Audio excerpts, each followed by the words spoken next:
ఒకసారి మూత తీసి చూడండి, నూనె వస్తుంది. బాగా మెత్తబడ్డాయండి ఇవి.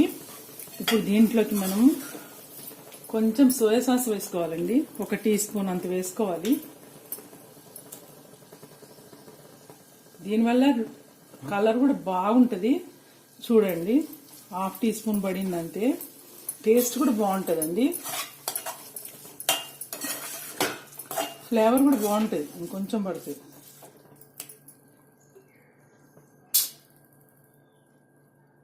చూడండి, 1/2 టీ స్పూన్ కంటే కొంచెం ఎక్కువ పడింది. చాలా థిక్గా ఉంటుంది కదా. ఇప్పుడు టమాటాలు అన్నీ కలిసిపోయాయి చూసారా. ఇప్పుడు మనం వేయించుకున్న ఈ చికెన్ ఇందులో వేసుకోవాలండి. చూడండి, ఇవన్నీ వేసుకొని నెమ్మదిగా ముక్కలు ఇరిగిపోకుండా